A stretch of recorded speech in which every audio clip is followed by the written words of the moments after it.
Magandang Huwebes ng hapon po sa inyong lahat. As always, we're bringing you the day's latest headlines in the next hour. I'm Denise Tan. Ako naman po si Lord De Vera, walang kasinong nakalagay sa aking bulsa. Hindi adik sa sugal dahil walang pera. At kahit maaraw sa labas, ihanda pa rin ang inyong mga umbrella. Alam mo, mamaya, yari ka. Bubuhos pa rin yan. Magsampay na po. Habang the sun shines bright, tutuyuin ka naman ang afternoon delight.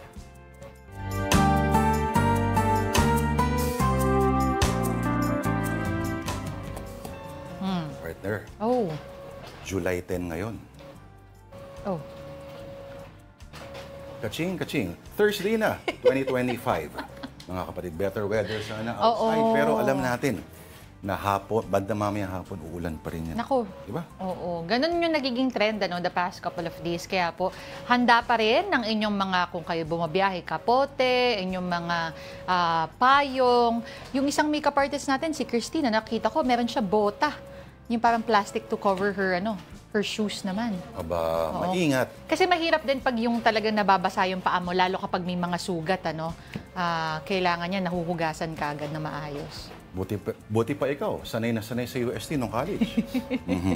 Pero May ito nga, practice, sabi ng ibang mga weather apps, mamayang gabi baka magkaroon ng mga 16 to 20% chance of rain. Pero at least sa ibang maari pa magbago yan, alam natin. Oo. But be ready. Alam natin, madami ding naiipit sa traffic, Kung pwede po kayong makabili ng kahit mga crackers lang, panawid gutom, hindi baka sakali, dahil nga baka, hindi makapaghapunan agad. Kore, kung akala mo makakarating ka na maaga, think again, mas unpredictable pa sa weather ang traffic sa EDSA. Ayun. Pero alam mo, indication kung matraffic sa susunod ng mga kilometro, pag may mga nagbebenta na ng mga pagkain sa area sa wala normally nagbebenta ng Pag pagkain. naglabasa na sila. Kasi sinabi ko pagkain, the usual, yung mga peanuts. Oo. Kasoy, lagi.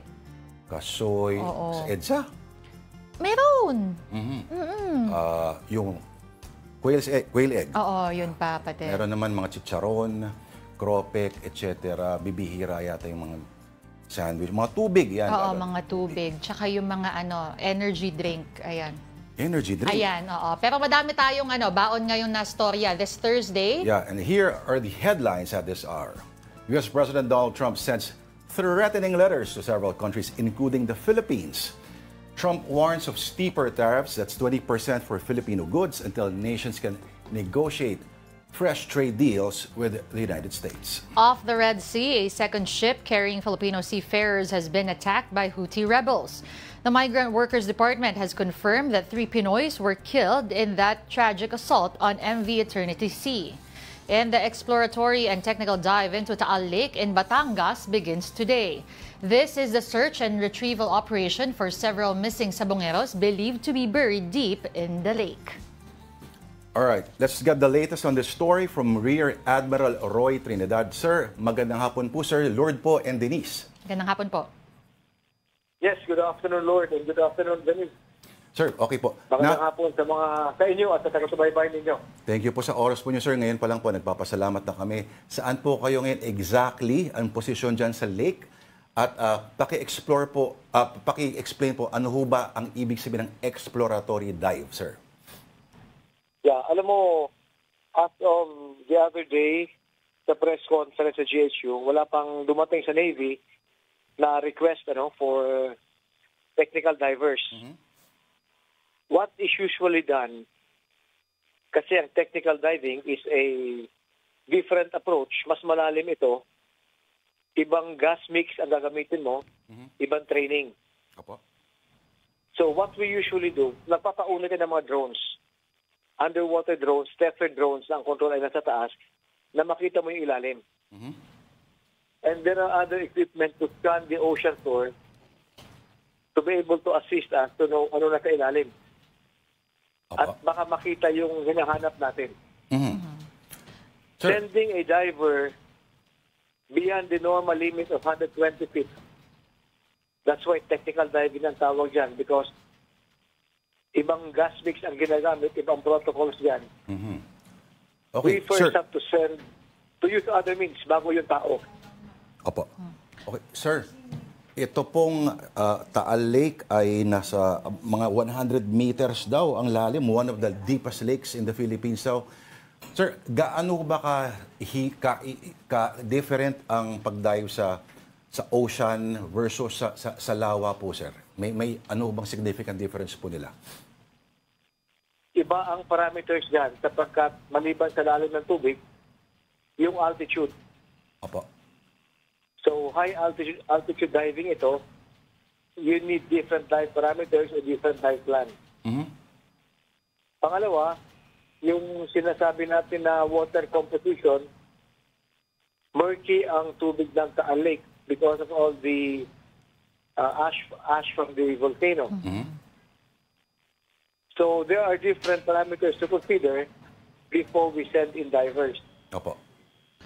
Pero yung lalim naman na yan, abot ka ng ating tether drones and yung mga technical divers using trimix or 3 different gases. Not the normal mix na scuba air.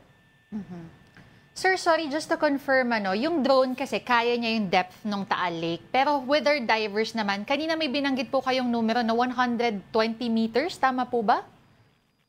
Yung kaya ng mga divers? Scuba diving. Normal scuba diving at sea level using compressed air. Apo. Yung normal air natin, Okay. divers could go up to a maximum of 120 feet.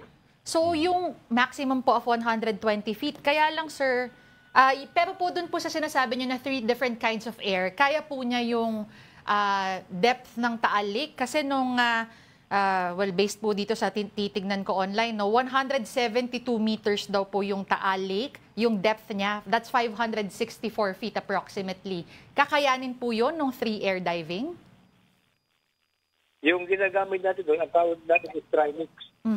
A mixture of O2, surface air, and nitrogen. So, depende sa lalim, magdidepende ang mixture. Mhm. So, it's a different approach than the normal scuba diving. Opo. Pero kakayanin Pero po, may sir. mga technical, kaya naman yan. Opo, May mga okay. technical divers naman tayo. Sir, has anything similar been done before sa pagkakaalam po ninyo, sir? Yes, we have used our technical divers sa pag-retrieve kay the late Secretary Robredo nung nag-crash yung kanyang eroplano sa bandang Bicol.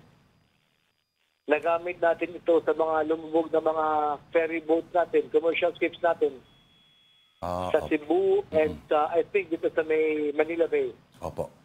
Pero yun po, sir, ano? And sa Batangas. Opo. Sa Batangas, sa pag-retrieve ng mga foreign divers, scuba divers. Yes, opo. So, pero, sir, tubig, yun po yung tubig alat po, ano? Ito naman po. Sir, balikan ko lang, may sinabi po kayo kanina, sir, na term yung altitude. Pag sinabi, sir, high altitude po, ito ho ba yung in reference to the, yung normal sea level? Kasi mas mataas po siya kumpara doon sa level talaga ng dagat? Yes, sapagkat lahat ng diving natin, the computation is always based at sea level. Opo.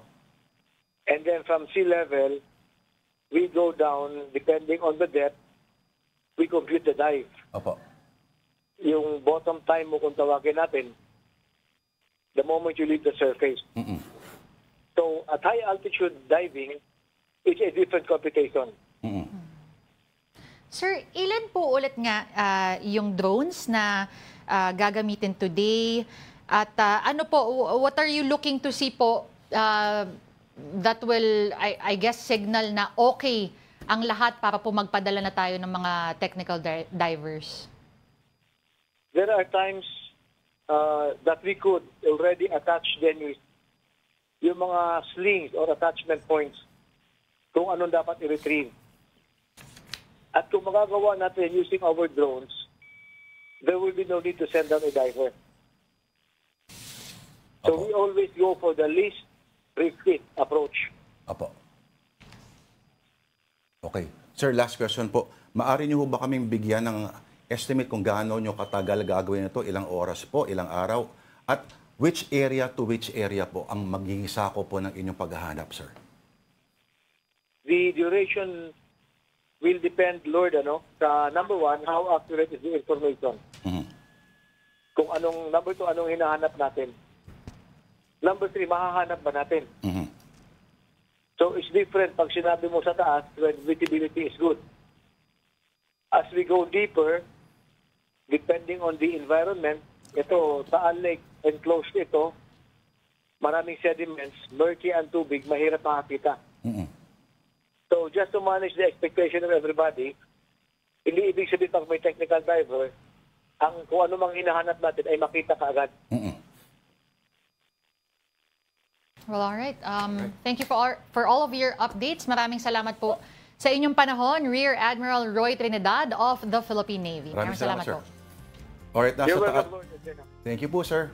Okay, samantala, nasa Taal Lake din po ang ating News 5 correspondent na si Camille Samonte. Camille, okay, ikaw ba'y nasa barko ka na ba ngayon? Camille, pasok.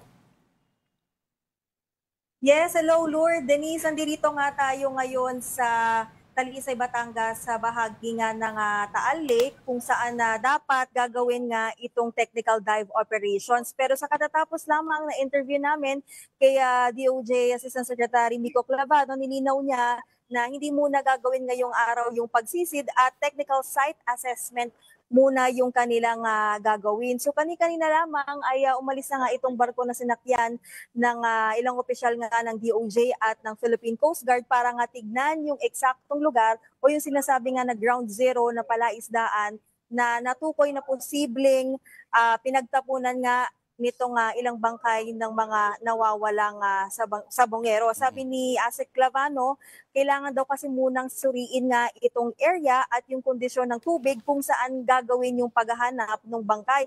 Kasi since technical dive nga yung gagawin, kailangan matignan kung malabo ba yung tubig at gaano ito kalalim at kung posible nga bang gawin yung pagsisid. At sabi nga ni Asik Clavano, bahagi nga ito ng kanilang hakbang para ma-validate din syempre itong pahayag nga na isiniwalat ni Julie Patidong alias Totoy na dito nga itinapon yung mga bangkay. At umaasa, of course, yung DOJ na sana daw ay kahit papano meron pa rin mga labi na makuha dito kahit 4 na taon na ang nakalipas. Pero sa kabila niyan, kahit daw walang labi na makuha ay ang mahalaga naman daw ay mapatunayan na naggawa o yung kaso nga ng murder. Lord, Denise? Camille, yung kinatatayuan mo ba dyan ngayon, dyan, malapit-lapit ba dyan yung tinuturong area na supposedly pinagtapunan daw na palaisdaan? Oo. Naku Lord, malayo siya. As in, kung makikita ninyo dyan sa aking background, talagang kaya kinailangan pag sumakay ng barko kasi talagang bandang gitna siya. Pero kasi around the area, dito sa may Pangpang, may mga palaisdaan dito. Pero itong specific area ay mukhang malayo-layo pa. At actually, Lord, kanina nga, bago tayo umere, ay biglang umulan ng malakas at ang lakas ng hangin at pati yung alon, napakalakas din. Kaya hinihintay natin kung makakasakay din tayo sa baka para nga matignan nga yung eksaktong lugar. So yun yung mga challenges, Lord, dito sa ginagawang ng search and retrieval dahil napaka-unpredictable ng weather ngayon. Oo. May banta rin ng Taal, Camille. Iba nakakamoy ba kayong mga sulfur dyan? Yung parang asupre na mga emissions, halimbawa? Yes, Lord, nananatili pa rin nga sa alert level 1 itong Bulkang Taal at anumang oras ay pwede ngayon sumabog. Pero at this point, wala namang ganyang tayong naaamoy or anything. And so far, normal naman yung situation dito. But again, yan nga yung talagang binabantayan ng mga otoridad dahil kung lagay nga ng panahon, very unpredictable. At kung sumabay pa yung pag-aalboroto ng bulkan ay talagang mahihirapan ngang gawin itong retrieval operations. Alright, Camille.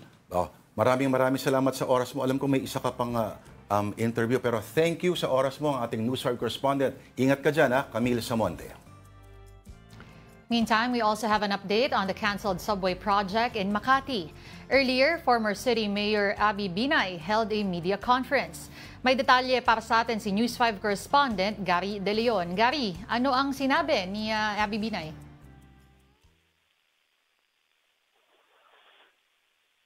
Pasok, Gary. Gary? Ayan na, malapit na Dennis Gary. Lord, oo. Sabi nga ni Mayor Abby Binay sa kanyang press conference, sinabi niya na wala raw lugi at hindi mababang kurote yung pamahalaan ng Makati. Sa pagpasok niya sa agreement, no? Ito sa InfraDev, no? Dahil nga yung presyo na sinasabing $160 million na halaga na babayaran ng Makati ay maaari naman na kumita na $1.6 billion kung ibebenta naman ng Makati City Hall ang asset ng InfraDev. Ito yung sa subway na gumagawa ng proyekto na 6 na istasyon dito sa Makati. Dennis Lurt. Oo, okay. Pwede mo kami pa-review lang ulit, Gary. Ano nga ba kasi yung sinabi ng kapatid niya na ngayon ay yung mayor na si Nancy Binay? Ano ay yung mga supposedly yung mga irregularidad na pino-point out? Eto Lord, nung umupo nga noong June 30 si Mayor Nancy Binay ay agad nilang hiningi yung mga dokumento kay Abby Binay. Isa sa nakita nga nila itong settlement agreement na galing pa ng Singapore from InfraDev na umaatras na nga ito at kailangan na magbayad ng pamahalaan ng gobyerno ng Makati ng $160 million.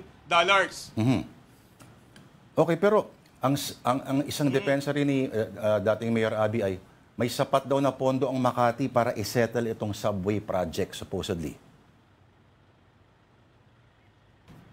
Tama ka, Lord. Sinabi nga ni Mayor Abby kanina na iniwanan nga niya yung gobyerno ng Makati ng 30 billion pesos at 243 billion sa asset. Ito raw yung iniwan niya at nagtataka nga raw siya bakit hindi kayang bayaran ng Makati yung sinisingil na $160 million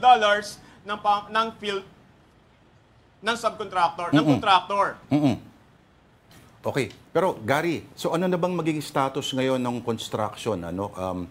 Pinatigil to nung parang nag-groundbreaking ng 2018, 2022, pinatigil ng Korte Suprema. So ano na ba ang present yung status niya sa kasalukuyan, Gary? Lord, mula nung nag-groundbreaking noong 2018 ay nananatiling ganun pa rin yung itsura niya. 6 na station nga sana ito at aabot niya ito doon sa mga Embo Barangay na naging tagig na nga ngayon kaya tumigil at itinigil na nga ng InfraDev noong Marso. Kaya hanggang sa ngayon ay wala pa tayong makikitang proyekto kundi mga bakal sa unang station sana na gagawin nila dito sa area naman malapit sa Makati Hospital. Dito yung unang station. At hindi na ito natuloy. Naging kalawang na lahat yung bakal at abandonado na yung lugar agad sa ngayon. Okay. Gary, marirevoke nga ba yung settlement? Pwede ba i-revoke yun ang kasalukuyan na kaupong mayor na kapatid niya? Oo, pwede naman daw i-revoke yun at sumulat sila at dun sa Singapore at sabihin hindi sila pumapayag sa settlement agreement. Yun nga lang, sinasabi nga rito ni Mayor Abby na kapag hindi sila pumayag sa settlement agreement, maaaring umabot ng 1.7 billion yung babayaran ng pamahalaan ng Makati kung sakaling matalo sila sa hindi pagbabayad na ito. At kung sakaling manalo sila, ay magbabayad pa rin naman sila ng halaga na sisingilin ng InfraDev. Either way, magbabayad pa rin. Okay. Nako, Gary, papasalamat kami sa oras mo. Thank you sa oras mo. Si Gary De Leon, ang ating News 5 reporter. Thank you, Gary. All right, time to take our first break. And as we do that, here are the global headlines from the Associated Press. Babalik pa po ang Afternoon Delight. This is AP News Minute. Governor Greg Abbott says more than 160 people are believed to be missing days after massive floods struck central Texas. More than 100 are known dead. Abbott says many of those unaccounted for were visiting the Texas Hill Country but did not register at a camp or hotel. Torrential floods were seen carrying away a house in southern New Mexico on Tuesday. Crews carried out at least 85 swift water rescues around the mountain village of Ruidoso. At least 3 people were reported missing. The Supreme Court cleared the way for President Donald Trump to downsize the federal workforce. It overrode lower court orders that temporarily froze the cuts. There have been warnings that the cuts will cause critical government services to be lost. Travelers no longer have to take off their shoes for security screenings at certain U.S. airports. The change is a policy that had been in place for almost 20 years.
This is AP News Minute. NVIDIA became the first public company to top $4 trillion in value, driven by the AI boom. Wednesday's shares rose 2.5% to over $164, up from around $14 at the start of 2023. Crews searched through debris for more than 160 people still missing in flash floods that devastated the Texas Hill Country region.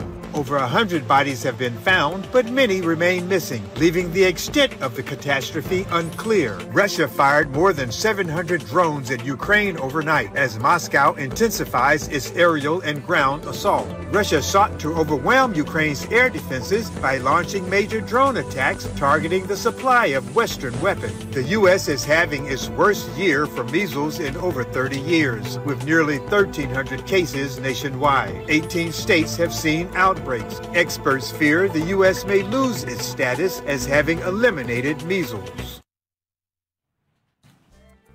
Alright, this is Afternoon Delight on One News. Ako po si Lord de Vera. At ako naman po si Denise Tan. Magandang hapon po muli. Alright, we're bringing more stories. The United States has imposed a 20% tariff on the Philippines despite negotiations between the two countries. The new tariff will take effect in 21 days. The 20% levy is 3 points higher from the April 2 so-called Liberation Day rate of 17%. The Philippines joins Japan, Malaysia, Brunei, and Brazil in seeing their import taxes tick up.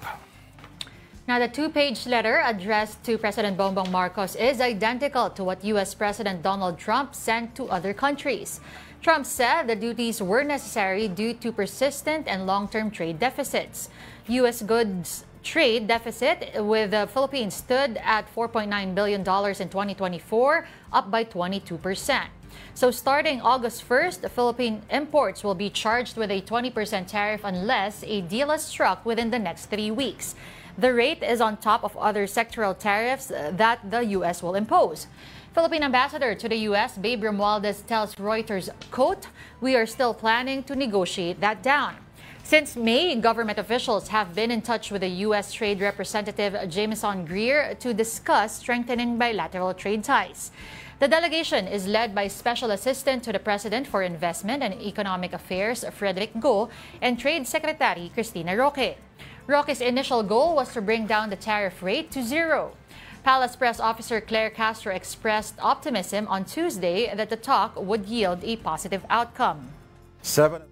We are concerned that the U.S. has decided to impose a 20% tariff on Philippine exports. The fact remains, however, that the 20% rate is the second lowest among all reciprocal tariffs that the U.S. has imposed on the region, the lowest being the 10% of Singapore. Myself, together with DTI Secretary Chris Roque and Undersecretary Perry Rodolfo and Undersecretary Alan Hepty, will be flying to the United States next week. This is actually a scheduled trip to the United States even before today's announcement. No? So there will be meetings next week amongst the trade representatives ng Amerika po at ng Pilipinas. 7 other countries have received their updated tariff rates, and Brazil's levies have increased by 40 points from 10% on April 2nd to 50% this time.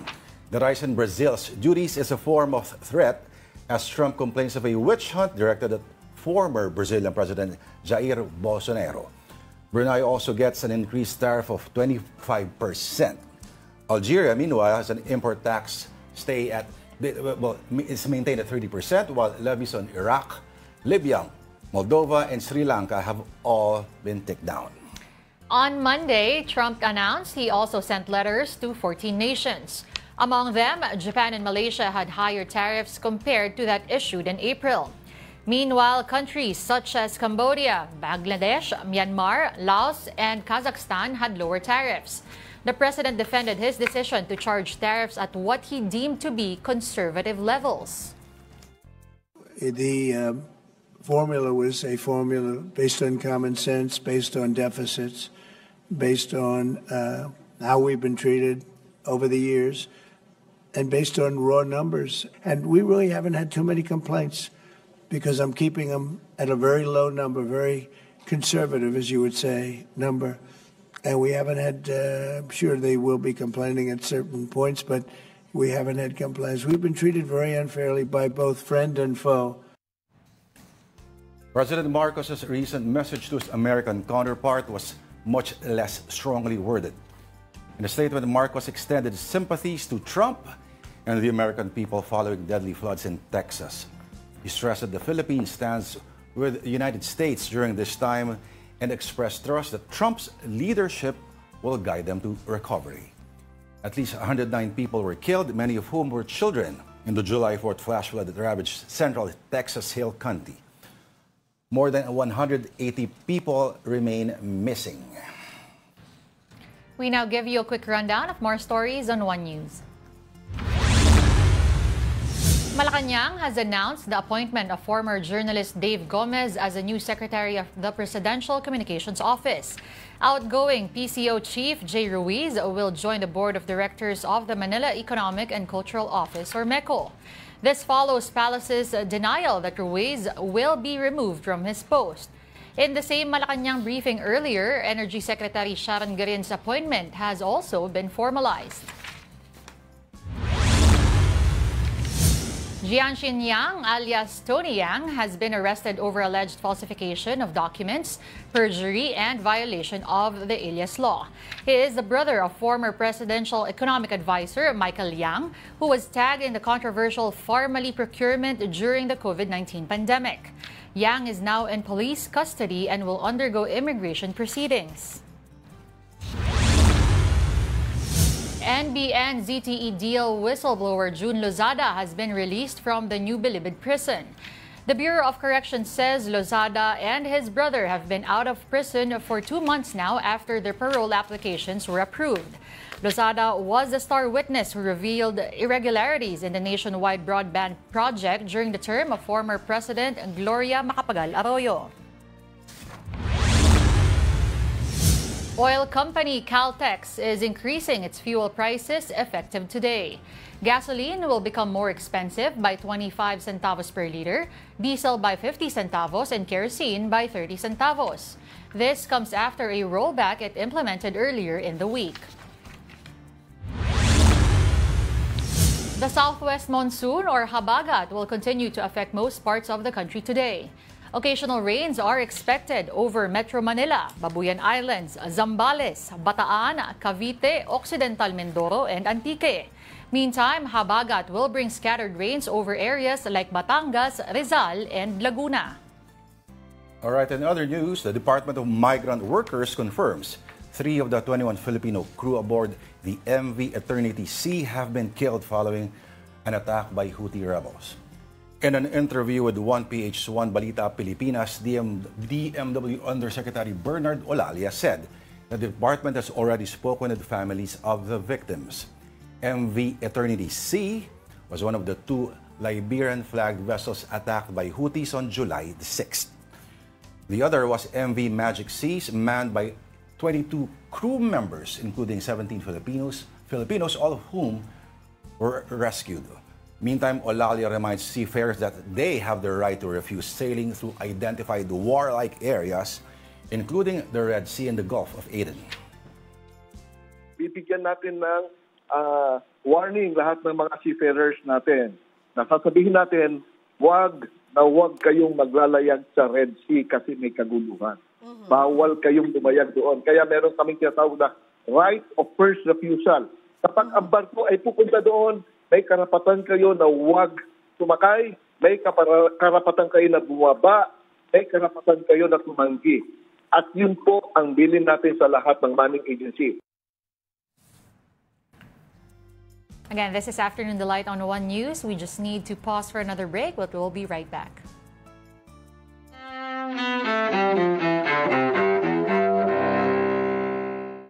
July 10th, 1940. The Battle of Britain begins during World War II as Nazi forces start attacking southern England by air.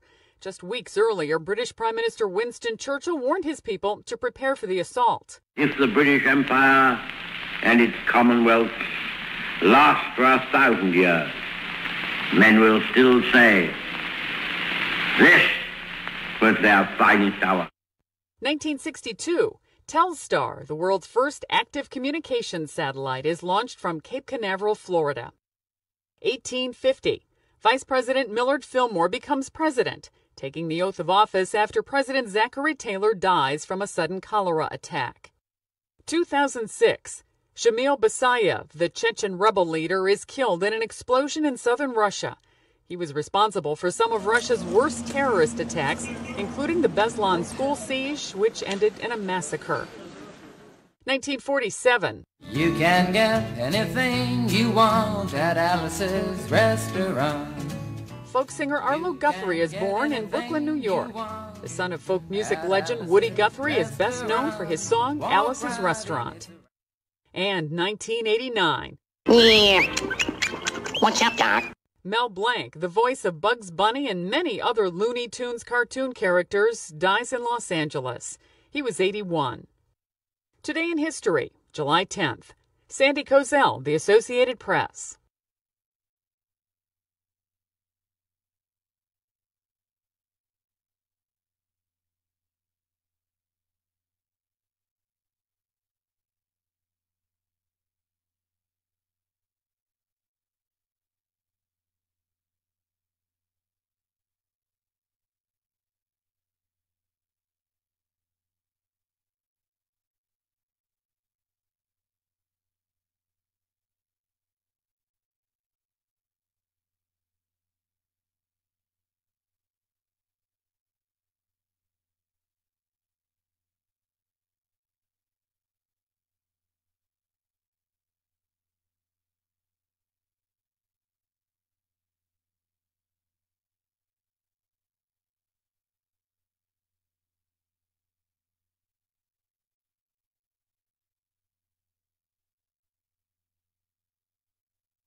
And we are back. You're still watching Afternoon Delight. Thank you for staying with us.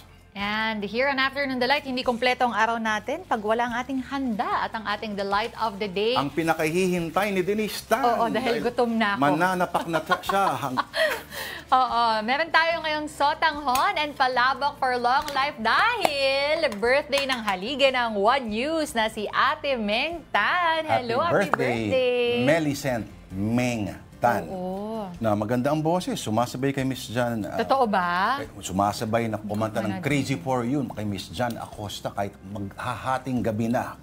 Wala silang pakialam. Birit kong birit. Abutan ng notang parang tala sa itaas ng kalawakan. Okay, happy birthday. Meron tayong daming handa ni Ate Meng. Meron tayong sotanghon. Mula sa Orchid Group. Oo. Parang masarap din yan. Na apparently, sikat pala, no? I just found out. Sotanghon and palabok. Ano to? Banangs daw yung palabok. Ito yung akin, Banang. Ano tong isa? Chicken ba to? Uy, meron pang lumpia, oh. Dami. Sarap. Oo. Pwede pa bang, tumikim?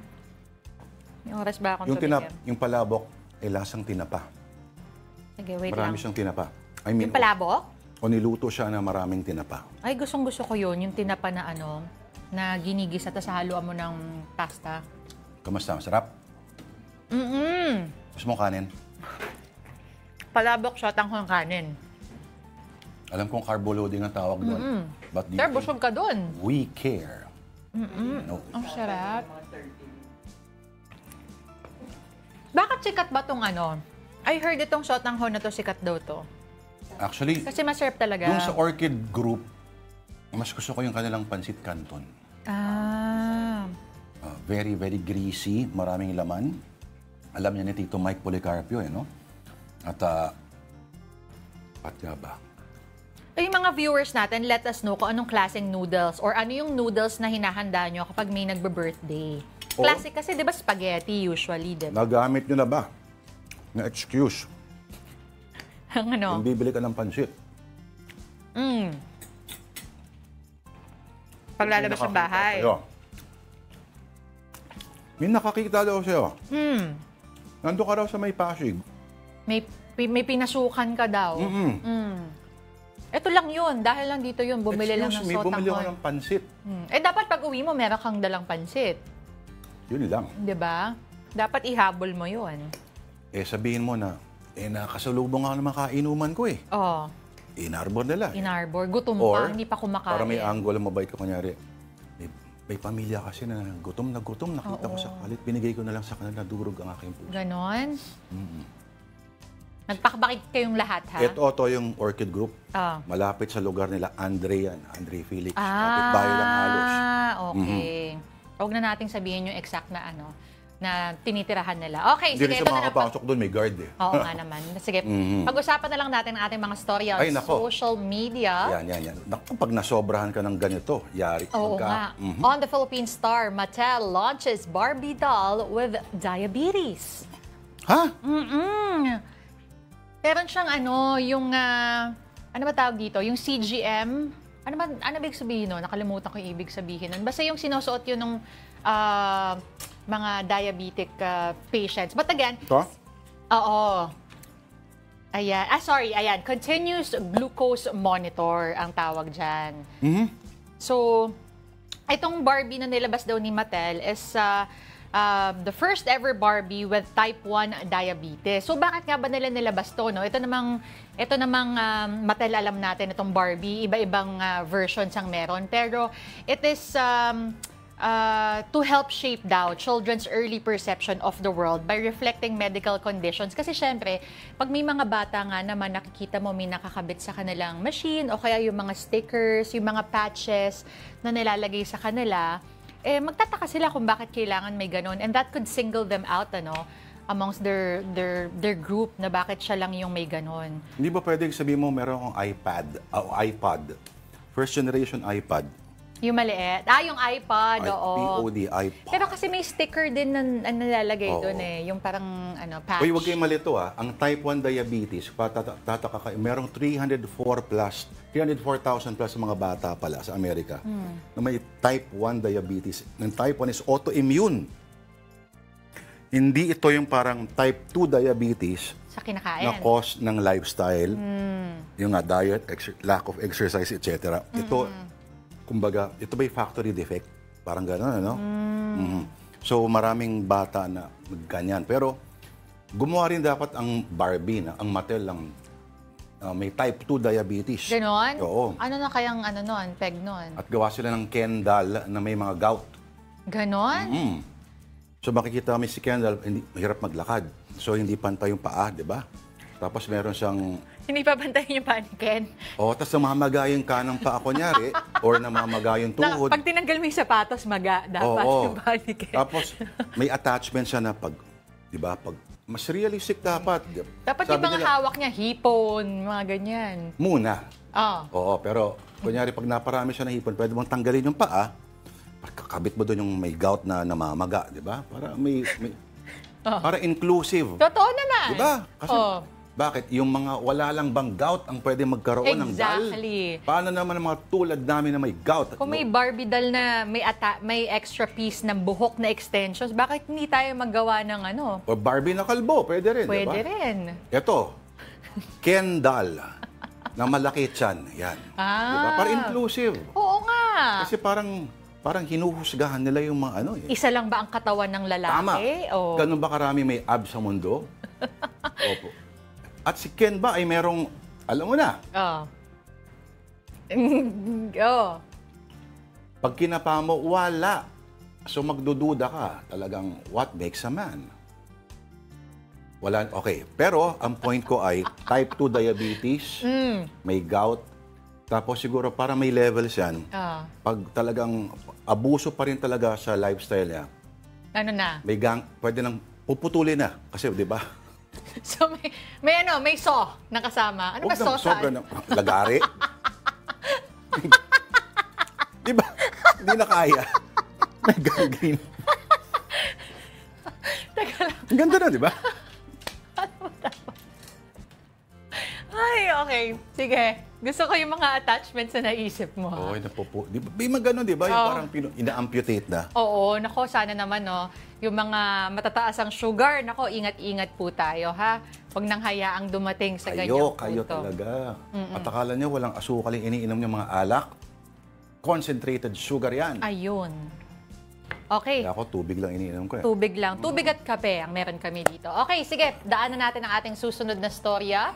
This one on CNN.com. Cool people tend to have these 6 things in common, study finds. Talaga, ha? Oo. So, yung normally is extroverted, hedonistic, powerful, adventurous, open, and autonomous. Ano kaya yung powerful? Isa-isahin nga natin. Powerful. Okay. Extroverted, so chikador. No? Chona chikadora. Hedonistic. Ito ay playboy, playgirl. Ito ay, kumbaga, namumutik-tik sa mga pleasures of life. Powerful. Of course. Ano kayo magsabihin ng powerful? Pangyarihan. Adventurous talaga. Open and autonomous. Adventures, siguro, anong open?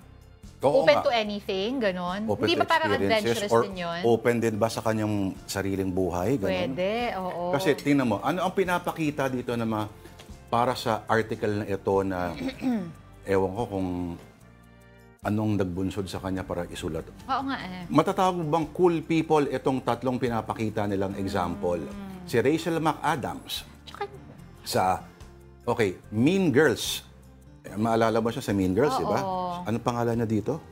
Basta. Character niya? Oo, isipin natin mamaya. Si Leonardo Caprio. Okay. Cool ba siya?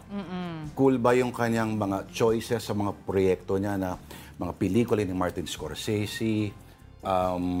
Kasi after Titanic, he could have gone the Hollywood hottie route. Yes. But instead, nagseryoso siya. Yung mga offbeat roles ang kinuha niya, no? Hanggang na-associate na siya sa mga di ba? Mga proyekto na Wolf of Wall Street. The Yes, Departed. showcasing yung ano niya, iba-iba niyang talent. Ano tong The Revenant, yan, isa pa yan. So makikita mo na kakaiba. Conscious ba yon o hindi? Ito bang si ate na to? Sino siya? Alam ko lang siya as yung Olivia Pope, that's her character, pero hindi ko maalala yung full name niya. Okay, so pinublish pala yung article na yan sa Journal of Experimental Psychology. Interesting. Para sa iba, Denise Tan, ano ang cool? Hindi ko alam kasi subjective ang ang cool eh. Depende rin sa topic yan, di ba? Depende rin sa panahon. Pwedeng last year, ito yung cool, quote-unquote cool. Itong taon na to, hindi na. Di ba? So, mahirap Mahirap magsabi yan ng definition talaga. Bigyan mo ako ng 3 examples ng taong cool para sa'yo. Cool? I'm not sure if I could call it cool, but I gravitate towards people who like to talk about sports kasi yun ang hilig ko. Sports, madalas sports, Sports, I guess, sports media and, I don't know, volleyball. Sports din yun eh. So, cool. Basta mahilig sa sports, cool sa'yo. Hindi, but I don't know what cool means. Yung talagang yung epitome of the word cool. Ano ba talaga ang ibig sabihin ng, ano ba ang perfect example ng cool? Merong abilidad na effortless. Tapos hindi siya conscious na cool. The moment na conscious ka na cool ka, hindi ka na cool. Kaya nga, but who says you're cool and you're not? Hindi ito binebestow, kundi parang mas kultural siya, mas nararamdaman ng lahat. At nangyayari na lang ito later on after a significant amount of reflection. So, halimbawa sa tennis, kahit sabihin mo nakailang anong pangalan na to? Yung Espanyol na tennis player. Alcaraz. Hindi. Mas luma pa. Nadal. Si Nadal, di ba? Sila Djokovic. Mas marami silang mga trophy, mga parangal. Marami silang record na sinatter. Pero for some reason, mas cool pa rin para sa akin, si John McEnroe. Gets? Oo. Meron kasing factor na yung certain kind of achievement or notoriety na na-achieve niya na wala siyang pakialam kung ano iniisip ng lipunan. Later on, napuprove niya na mali ang lipunan at tama ang ginawa niya, to which he stuck. Parang ganun. Merong cool, kaya parang ang pangit ng term na pa-cool naman yan eh. Ibig sabihin parang nagpapaka-TH ka or trying hard na to look effortless, Sa fashion, may tawag yung mga Italiano dyan eh. Sprezzatura. TH yun. Kabaligtaran. Sprezzatura is parang effortless cool. Oh. At cool dapat walang effort. Or, yung skill doon ay is trying to hide the effort or, di ba? Yun. So, okay, John, sa basketball, okay, Michael Jordan, etc., LeBron James. Pero para sa akin, mas cool si Charles Barkley. Aba? Mas cool pa rin si Moses Malone. Mas cool si John Starks, mga ganyan. May ganyang siya, parang walang pakialam sa iniisip ng iba. Ayun. At least yung fans nila. At least yung fans nila. May cult, diba? May cult devotion. Okay, sige, let us know na lang kung ano sa tingin nyo ang cool o hindi cool. Okay. Eto, cool na cool pala to. May 5 minuto tayo para pag-usapan talaga to. Kaya, babati pa tayo. Para pag-usapan ang segment na pinaka-cool pa rin, pinaka-makabuluhan, sa buong sanlibutan, mga kapatid, ito po ang babago sa inyong pananaw sa buhay. Ang babago sa perspektiba ninyo sa sariling filosofiya, anuman ang iyong trabaho, anuman ang iyong ginagawa sa iyong kapatid. Ito na po. I saw Sanch.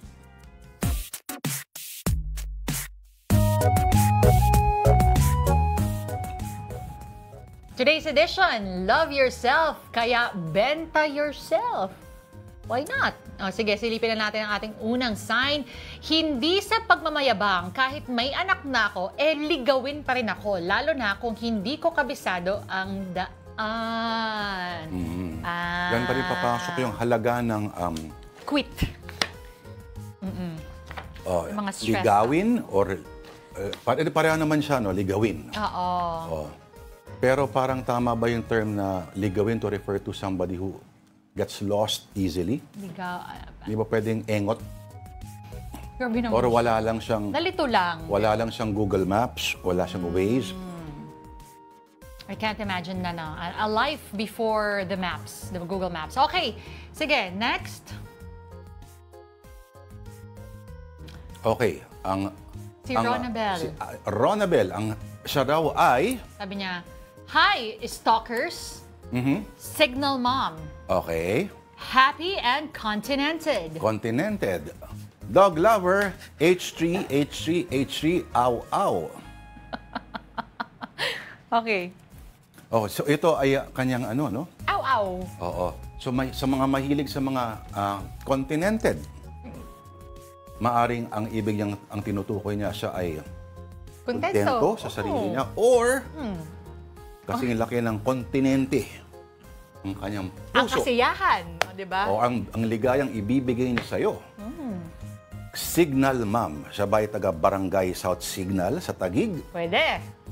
Malamang hindi nagtatrabaho dito dahil yung signal niya ay letter S. Iba yan. Okay. Oo. So malamang ibig niya sabihin dyan ay? Ano ang signal ma'am? Lipat muna tayo. Lipat daw Single muna. ma'am siguro ibig niya sabihin. Maybe, oo. Siya ba yung kanina, yung ligawin din? Baka. Lipat tayo. Okay, next. Ayan. Hire me to unlock my full potential. Putol kasi yung CV niya. Tingnan na, lapitan ko. Dapat muna, ka-unlock ang ano mo. Base ba sa kanyang buhok, pagtitiwalaan mo na siya agad, pati sa kanyang mata at kilay? Ang hirap, kalahati lang eh. Baka kailangan i-hire. Diba? Para mas makilala, yun ang kanyang gusto. Pero paano pala pag walang kwenta yung full potential niya, di lugi ka naman lugi bilang boss. Lugi ka agad, diba? oo. 6 Alam mo months gagawin na ko lang. dyan? Kunyari, ikaw yung HR. Kunyari, i-hire mo ba siya o hindi? Hindi. Ako gagawin ko, i-hire ko siya para makita yung full potential. Tapos bibigyan ko siya ng 2 araw lang. Pag masaya ko doon sa nakita kong binuo, tuloy. Kasi naman, yung pag hindi, kalahati, hindi ko lang siya i-fire, ide-demanda ko pa siya. Blacklist. Okay. Ay, wala na ba? Pwede pa ba tayong bumate? Batiin natin lahat ng nanonood ng Afternoon Delight via live streaming on Facebook, YouTube, and TikTok. Unahin ko na, Johnny Almanzor. Lola Johnny, hello. Hello, Lola Johnny. Hello, John Alimpolos. Hello, Professor Julius Kiabyab ng Pangasinan. Marion Laja, of course. Tito Mike Policarpio na nagyayaya doon sa lugar sa may timog. Ayun, saan kaya yun? Malapit sa Luxent Hotel. Kung ano yon, kiss muna. Elmo Cardenas, present din daw, of course. Marian Laja, greetings from the California Republic. John Santilieses, nanonood din sa atin. Pati na rin si Muggsy Alcantara. Alex Fuentes, good. Sino pa? Teka. Jinx, kailangan ka mag-cool pals, Tito Lord.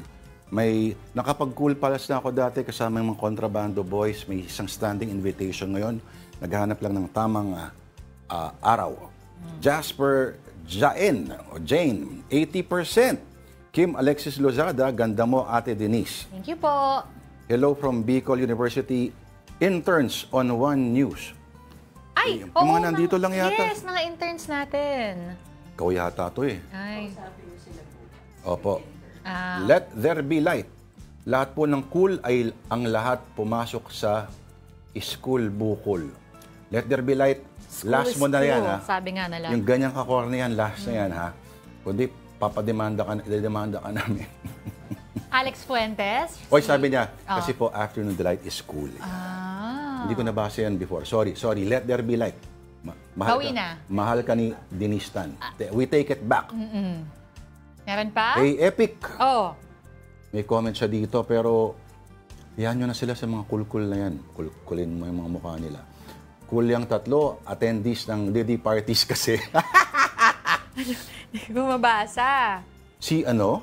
Nasaan? Pati si Rachel McAdams. Alam ko, baka si Trump nga eh. Oh, ito. Si PD, di ba, cool. Nako, baka sasabihin ng ibang tao na merong era na cool siya. Pero ngayon, ang dami ng ano. Ewan ko, pati music niya. Nababadoyan ako sa music niya. Binaboy niya nga yung kanta ni Sting. Ay! Usapang, The police song. mahaba-haba yung sinabi mo. Oh, pero buti na lang wala mga ano rito, no? Okay na. Kim Alexis Losada, ganda so much, Ate Denise. Thank you po. Grabe. Nikon, sarap ng palabok. Happy birthday sa kanya. Kay Happy birthday, Millicent Ate Tan Mel. again. Sabi ni Rodel Alcantara, vermicelli, ma'am. Denise, nagluluto ako niyan, tapos tokwa, tinapa. Hipon, sahog. Pwede, tumatanggap po Pero kami mas ng prefer ko yung makapal na noodle style, malabon, kapag sinisipag palalo may pusit din. Hirap lutuin nun, ha? Parallax, Kendall na may dad bod. Tama! Oo, na may gout. Diba? Iba pa yun. Oh, na may gangrene. Ano? Sabi mo kasi may gangrene. Pero lahat na, di ba? Di ba puputulin pa kayo? Later stage, may gangrene na siya. I-amputate na. Tama na. Huwag ganon. O, sige, paalam na tayo bago Ayaw tayo. nila gawin.